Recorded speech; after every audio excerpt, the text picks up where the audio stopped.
Telangana cabinet విస్తరణపై ఊహాగానాలు ఊపందుకున్నాయి. ఎమ్మెల్యేలు ఎవరికి వారు లాబియింగ్ చేసుకుంటున్నారు.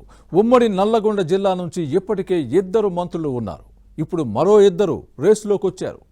ఎంపీని గెలిపించుకున్న ఓ నేత కేబినెట్ బెర్త్ కోరుతుంటే సామాజిక సమీకరణాల కోణంలో మరో 2 ఆశలు పెట్టుకున్నారు. ఇంతకీ ఎవరా నేతలు? మంత్రి పదవి కోసం వారు చెబుతున్న రీజన్స్ ఏంటి?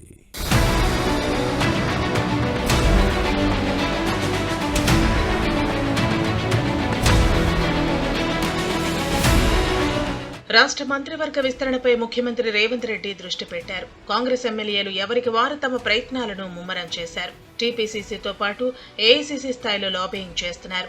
ఇప్పటికే 2 మంత్రులున్న ఉమ్మడి నల్గొండ జిల్లా హస్తం పార్టీ శాసనసభ్యులు కూడా కేబినెట్ బెర్త్ రేసులో ఉన్నారు. నల్గొండ నుంచి కోమటిరెడ్డి వెంకటరెడ్డి, సూర్యాపేట జిల్లా హుజూర్ నగర్ నుంచి ఎన్నికైన నల్లమాద ఉత్తమ్ కుమార్ రెడ్డి మంత్రులుగా కొనసాగుతున్నారు. కోమటిరెడ్డి వెంకటరెడ్డికి కీలకమైన రోడ్లు, భవనాలు, సినిమాటోగ్రఫీ శాఖలు, మంత్రి ఉత్తమ్ కుమార్ రెడ్డికి నీటిపారుదల, సివిల్ సప్లై శాఖలు కేటాయించారు. విస్తరణ వార్తల నేపథ్యంలో ఉమ్మడి జిల్లాకు చెందిన పలువురు ఎమ్మెల్యేలు మంత్రి పదవులపై ఆశ పెట్టుకున్నారట. వీరిలో ప్రధానంగా మునుగోడు శాసనసభ్యుడు కోమటిరెడ్డి రాజగోపాల్ రెడ్డి పేరు ప్రముఖంగా వినిపిస్తోంది. 2018లో కాంగ్రెస్ ఎమ్మెల్యేగా ఎన్నికయ్యారు.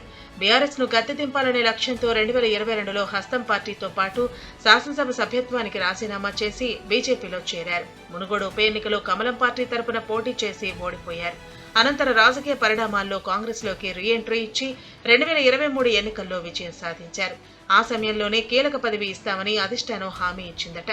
రాజగోపాల్ రెడ్డి కూడా పలు సందర్భాల్లో ఓపెన్ గానే చెప్పిన విషయాన్ని గుర్తు చేసుకోవాలి.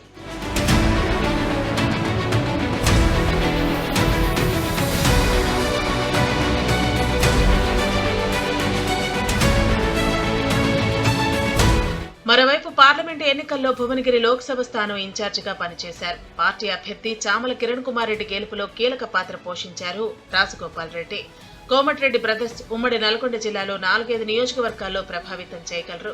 ఇప్పటికే రాజగోపాల్ రెడ్డి అన్న వెంకటరెడ్డి మంత్రిగా కొనసాగుతున్న నేపథ్యంలో ఈ ఫ్యామిలీ నుంచి మరొకరికి ఛాన్స్ ఇస్తారా అనే ప్రశ్న వస్తోంది. భువనగిరి ఎంపీని భారీ మెజార్టీతో గెలిపించుకున్న ఈయనకు మంత్రి పదవి ఖాయమనే అనుచరులు నమ్మకంతో ఉన్నారు. అధిష్టానం కూడా అనుకూలంగా ఉండటంతో లైన్ క్లియర్ అయినట్టేననే టాక్. తాను హోంమంత్రి అయితే కేసీఆర్ ను జైలుకు పంపిస్తామని గతంలో రాజగోపాల్ రెడ్డి వార్నింగ్ ఇచ్చిన విషయాన్ని అనుచరులు గుర్తు చేస్తున్నారు.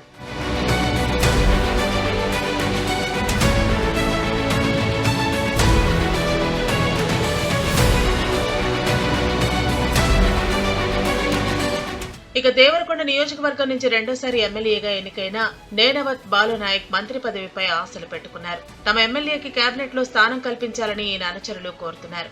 సీఎం రేవంత్ రెడ్డి కేబినెట్ లో ఎస్టీ సామాజిక వర్గం నుంచి ఇప్పటికే ములుగు ఎమ్మెల్యే సీతక్క మంత్రిగా ఉన్నారు. ఇప్పుడు బాలునాయక్ కు మంత్రి ఛాన్స్ దక్కొచ్చని పొలిటికల్ పరిశీలకుల అంచనా.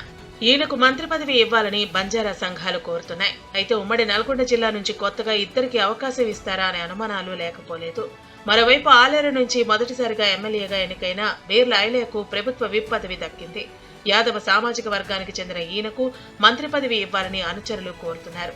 యాదగిరిగుట్ట లక్ష్మీ నరసింహస్వామి ఆలయం చుట్టూ ఆటో కార్మికులు గిరి ప్రదక్షిణ చేశారు. కొబ్బరికాయలు కొట్టి స్వామికి పూజలు నిర్వహించారు. మరికొందరు కార్యకర్తలు యాదగిరిగుట్ట నుంచి కొమరవెల్లికి పాదయాత్ర చేశారు. ముఖ్యమంత్రి రేవంత్ చేపట్టే కేబినెట్ విస్తరణలో ఉమ్మడి నల్గొండ జిల్లా నుంచి ఎవరికి అవకాశం దక్కుతుందో చూడాలి మరి.